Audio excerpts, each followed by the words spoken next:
Before Zeus commanded the thunder, before Odin ruled the 9 realms, before the very concept of gods was born in the West, there was light. And that light had a name. Ra, the eye of creation, the god who sailed across the heavens each day, bringing warmth and life to the world below. But when night fell, he entered a realm of shadows, where monsters waited to devour his light. Every sunrise was not just the start of a new day. It was a victory, a reminder that Ra had survived the journey through chaos, once again defeating the forces that sought to swallow the world in eternal night. He was more than a sun god. He was the creator of all things, the first king, the father of gods and men, the eternal guardian who watched over Egypt for thousands of years. And yet, even a god can grow weary. Even the sun must one day fade. This is the story of Ra, the birth of light, the rise of civilization, and the endless war between day and night.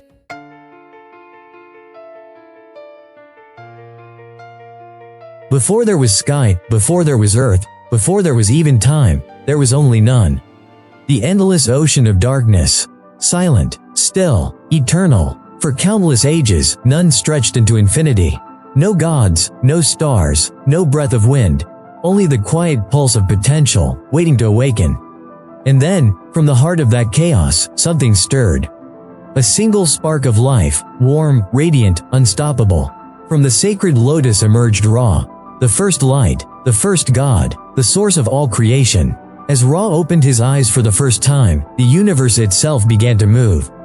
His gaze pierced the darkness, and wherever his light touched, existence was born. The sky separated from the waters. The first winds began to blow. And from Ra's own laughter came the sound of life, echoing across the emptiness of the cosmos. Ra looked upon the void and spoke the first words of creation. From his voice came 2 beings, his first children, Shu, the god of air, whose breath gave space for all things to exist, and Tefnut, the goddess of moisture, whose tears nourished the newborn world. Together, Shu and Tefnut wandered into the shadows to continue Ra's work, to shape the world that their father had brought into being. But when they did not return, Ra's heart filled with sorrow. Fearing he had lost his children forever, he sent out his eye, a radiant extension of his own power, to find them. When Shu and Tefnut were finally found and brought home, Ra's tears of joy fell upon the earth. And from those divine tears, humanity was born. The children of Ra, fragile, curious, and filled with the spark of their creator. From light came life. From Ra came the world. And as the world took shape, Shu and Tefnut gave birth to Jeb, the god of the earth, and Nut, the goddess of the sky. Ra commanded them to be separated, for the heavens must remain above and the earth below. And so, the world found its balance. Ra took his place upon the solar throne, seated in the heavens, watching over everything he had created. He became the ruler of the sky, the father of gods, and the giver of all life. Every beam of light, every breath of wind, every drop of water, all flowed from him. From the endless dark, he had brought order. From silence, he had created music. From nothingness, he had forged the world. Ra was not just the sun, he was creation itself. And for a time, all of heaven and earth lived in perfect harmony beneath his golden light. But even in paradise, the seeds of chaos never truly disappear. And soon, Ra's perfect world would face its first rebellion. When the world was young and the sands of Egypt had only just begun to shimmer beneath the sun, Ra sat upon his throne in the heavens. Below him stretched the newborn world, green and fertile along the Nile, vast and golden in the deserts, alive with creatures that basked in his light. He watched with pride as the world flourished. The gods he had created walked among men, guiding the rivers, the winds, and the stars. Each god carried a piece of Ra's divine essence, a reflection of his eternal light. From Shu, the god of air, came the breath of life that filled every living thing. From Tefnut, moisture and rain blessed the earth. Jeb, the god of the ground, offered his body as the fertile soil. Nut, the goddess of the sky, stretched her star-filled form above the world. And from them were born even more divine beings, Osiris, Isis, Set, and Nephthys, the next generation of gods who would shape the fate of Egypt forever. It was a time of divine order, a time the Egyptians would later call Ma'at, the perfect balance of the universe. where every sunrise, every heartbeat, every grain of sand moved in harmony under the watchful eye of Ra. By day, Ra sailed across the heavens in his magnificent solar bark, spreading warmth and light to all creation. By night, he traveled through the underworld, bringing his light to the souls of the dead, ensuring that the cycle of life and death continued without end. To the people of ancient Egypt, Ra's journey was not a metaphor. It was reality. Every dawn, the rising sun was Ra's rebirth. Every sunset, his descent into the world of darkness. And so, life revolved around the rhythm of his voyage.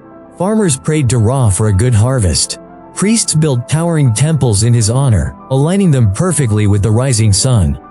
Even the pharaohs themselves claimed to be his descendants, the sons of Ra. To rule Egypt was to serve Ra. The pharaoh was his voice on earth, the bridge between the mortal and the divine.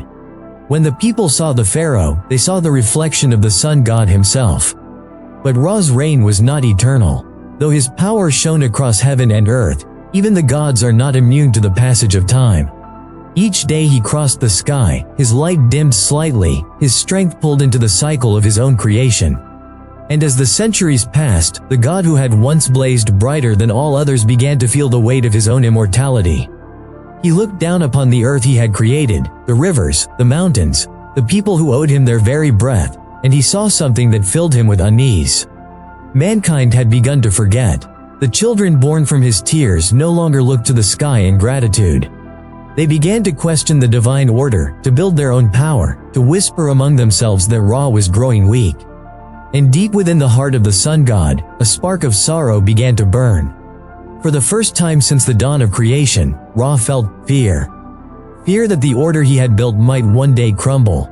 Fear that his own creations might turn against him. The age of gods, the golden age of balance, had begun to tremble.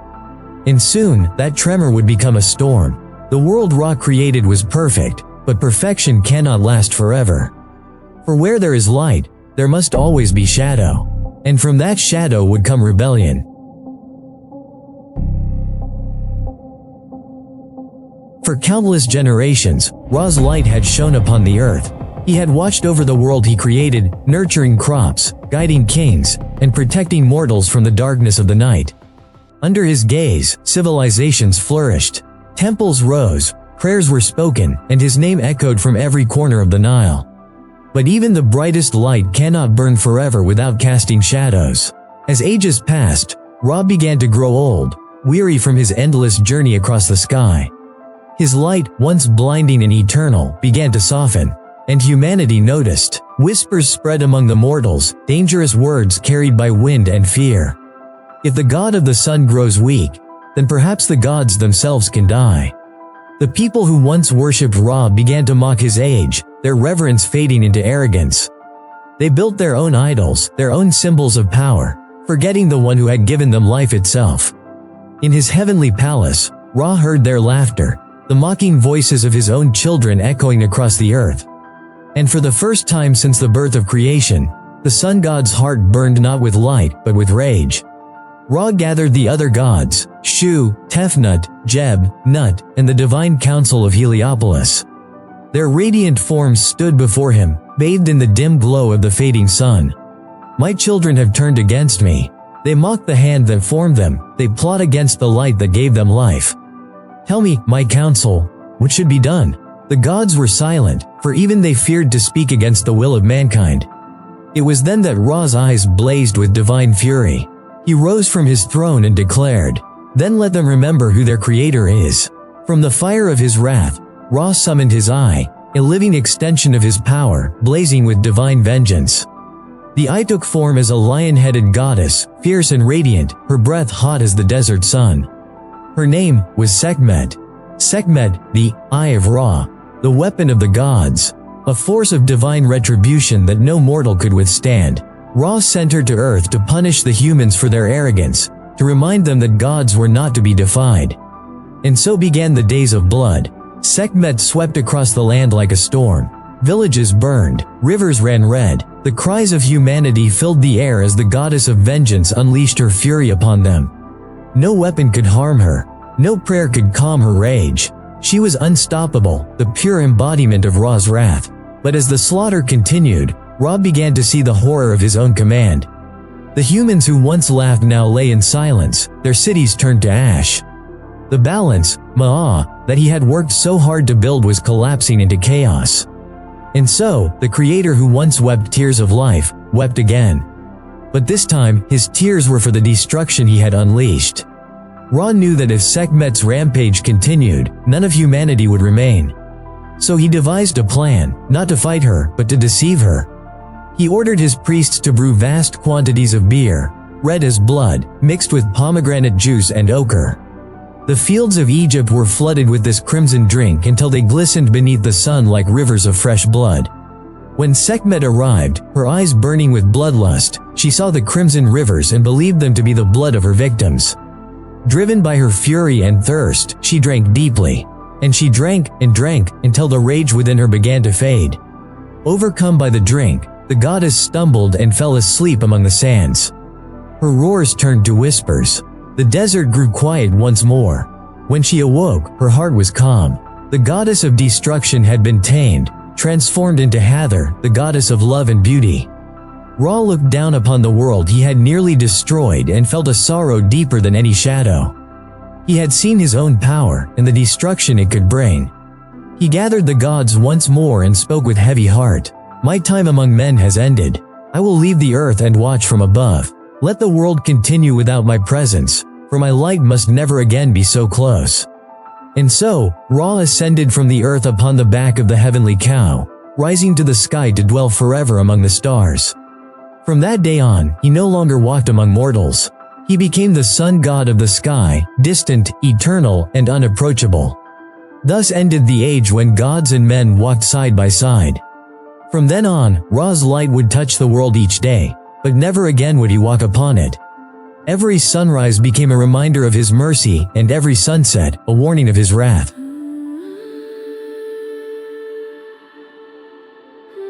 The world had changed. Once, Ra's voice could command the mountains to bow, and the Nile itself would rise to meet his will. But now, his words carried the weight of exhaustion. The world he had created no longer felt like his own. Humans, those beings he had shaped from his tears, had turned against him. Their hearts had grown cruel, their tongues sharp. And though he had unleashed Sekhmet, the lioness of vengeance, to punish them, he could no longer bear the sound of suffering. So Ra made a decision that would change heaven and earth forever. He would leave the world. He would no longer walk among mortals, no longer dwell upon the land that had betrayed his light. Ra, sitting upon his throne, raises his hand. His fingers tremble like setting suns. My heart is weary. My bones ache with the weight of creation. The humans I birthed no longer honor me. Their laughter mocks the light that gave them life. It is time. I return to the heavens. Thoth, the god of wisdom, steps forward. Great Ra, the world will wither without your light. How will mortals live in your absence? Ra looks toward Nut, the sky goddess, and smiles faintly. Then I shall dwell upon your back, O Nut. From there, I will shine my light from afar, not as a king among men, but as the eternal sun that sails above them. The gods, obeying Ra's will, crafted a magnificent vessel, the solar bark, also known as the boat of millions of years. Forged from divine gold, it shimmered with the light of 1,000 dawns.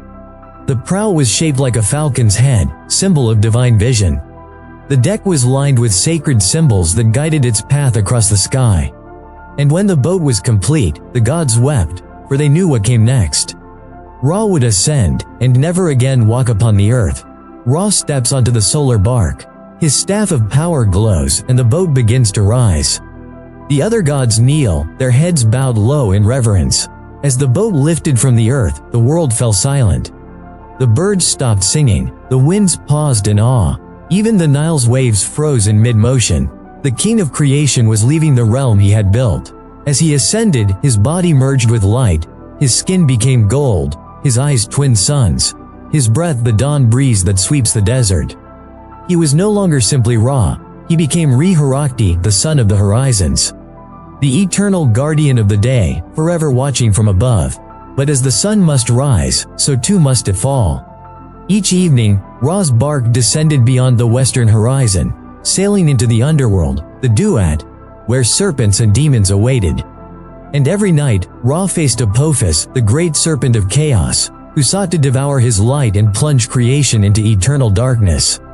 But Ra was never alone. At his side stood Set, the god of storms, who guarded the bark each night, battling Apophis so that Ra might rise again at dawn. And when morning came, Ra emerged once more from the eastern horizon, victorious, reborn. The eternal cycle of light and darkness had begun. Thus, the sky became his kingdom, the sun his eternal throne. And every sunrise we witness, even now, is the echo of that first ascent, the moment Ra left the earth and took his place among the stars. When the sun sets, the world above falls into shadow. But that is not the end of Ra's light. It is only the beginning of his journey through the underworld, a voyage of trials, monsters, and rebirth. For even gods must travel through darkness, to rise again in the dawn. The Egyptians called it the Duat, the mysterious realm beneath the earth, a place between life and death, where time, light, and reality twisted like smoke. As Ra entered this shadowed world, his blazing radiance dimmed, his golden flesh now shrouded in twilight glow. Guided by the divine pilot Ma-Set, Ra's solar bark drifted into the first hour of night, the beginning of his perilous 12-hour voyage. The Duat was divided into 12 regions, one for each hour of the night. Each hour brought new dangers and new guardians who tested Ra's strength and wisdom. In the first hour, Ra met the spirits of the righteous dead, souls who greeted him with hymns, their torches lighting his way through the void. In the second and third hours, the bark passed through rivers of fire, where monstrous serpents hissed from the banks, and the damned cried out in agony, souls who had betrayed Ma'ah, the divine order. Through the fourth to sixth hours, the bark entered the realm of hidden gods, ancient beings who lived in darkness, their names long forgotten. They offered Ra protection, chanting spells to shield him from what was coming.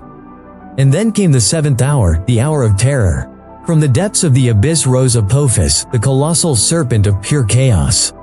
Born from the void before time began, Apophis hated light, hated order, hated life itself. Apophis opened his jaws wide enough to swallow the sun whole.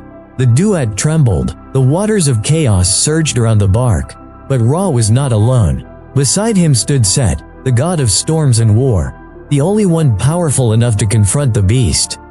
As Apophis lunged, Set struck, piercing the serpent's flesh, lightning exploding across the void. The two titans clashed, storm against shadow, thunder against the hiss of eternity. Finally, with the power of divine order, Ma'ah, Ra and his defenders subdued Apophis, binding the serpent in chains of fire. The path was clear once again, but the victory came at a cost. Each night, Apophis would rise again, for chaos can never truly die. As the bark entered the ninth hour, Ra arrived at the Hall of Judgment, where the dead awaited their fate. Here sat Osiris, lord of the underworld, his skin green as the Nile's rebirth, his eyes calm and eternal. The souls of mortals were weighed on the scales of Ma'ah, their hearts measured against the feather of truth. If found pure, they joined Ra's retinue, rising with him at dawn. If not, they were devoured by Ammit, the devourer of souls, part lion, crocodile, and hippopotamus. At last, after 12 hours of shadow and peril, Ra reached the final gate, the entrance to the eastern horizon. There, the goddess Isis and Nephthys awaited, singing hymns of resurrection. The bark began to rise once more, ascending from the depths of the Duat toward the living world. Ra shed his old form, emerging as Khepri, the scarab-headed god of the morning sun, symbol of rebirth and endless renewal. And as the first rays touched the earth, life stirred once again. The sun had triumphed, the cycle was complete, but Ra's journey would never end, for with each sunset, he would return to the underworld, face Apophis again, and rise anew at dawn. Eternal, unyielding, the heart of existence itself. So when you see the sun climb over the horizon, remember, you are witnessing the victory of Ra, the god who battles darkness every night, so that light may shine again. And so, the story of Ra, the eternal sun, does not end with his voyage through the underworld. Because Ra's light never truly faded, it lives on, not only in the heavens, but in the hearts, temples, and beliefs of all who came after him. For thousands of years, Egypt rose and fell beneath the gaze of Ra. Pharaohs built empires in his name, believing themselves to be his children, his living reflection upon the earth. Each pharaoh was called the son of Ra. When he spoke, it was said that Ra's will flowed through him. When he died, his soul joined the sun god aboard the solar bark, to sail with him through the duat each night, and rise again in eternal dawn. From the old kingdom to the new, Ra's presence shaped every aspect of Egyptian life, from their laws and rituals, to their architecture and art. The temples of Heliopolis, his sacred city, stood as the beating heart of sun worship. There, priests performed daily rites to renew the power of the sun, ensuring the world's order, Ma'a, would never collapse. But as centuries passed, Ra's legacy evolved, merging with other gods, adapting to the beliefs of new dynasties and changing times. He united with Amun, the hidden god of Thebes, to become Amun-Ra, the supreme deity of all Egypt, lord of both creation and the invisible. This fusion reflected something profound, that the light of Ra was not just the physical sun, but the spiritual source of all life. When Egyptians prayed to Ra, they weren't just worshipping a distant god in the sky. They were connecting to the rhythm of existence itself, life, death, and rebirth. Even as Egypt changed, as dynasties fell and foreign empires rose, Ra's light continued to burn. The Greeks who came after saw in him their Helios, the shining charioteer of the sun. The Romans worshipped Sol Invictus, the unconquered sun, a god born from Ra's eternal image. And even in later faiths, the symbolism endured: light is life, light is truth, light is divine presence. The message of Ra transcended religion, that no matter how dark the night becomes, the sun will always rise again. That every ending carries within it the seed of renewal. Today, the temples have crumbled, the priests are gone, and the great pharaohs sleep beneath stone and sand. But Ra's legacy remains all around us, in every sunrise, in every spark of warmth that touches your skin. Scientists may tell us the sun is just a star, a sphere of burning hydrogen, a cosmic furnace that sustains life on Earth. But the ancient Egyptians saw something deeper. They saw the soul of the universe, a god who gives, who renews, who never surrenders to darkness. And maybe they weren't wrong, because in every culture, across every age, the sun has always meant hope. It's the one light we all share, the one truth that binds every living thing. Ra, the first light, the father of gods, the guardian of balance and life, may have vanished from the temples of man, but his spirit endures in every dawn. As long as the sun rises, as long as day follows night, Ra still lives, watching, guiding, burning eternal. The ancient Egyptians believed the soul of Ra sailed endlessly through the heavens, and perhaps, every morning, when the light touches your face, you too are part of that eternal journey. If you enjoyed this journey through Egyptian mythology, don't forget to leave a like, subscribe, and share this story with someone who loves ancient legends. Join us next time as we uncover more mysteries that shaped our world, only on Kata Dunia.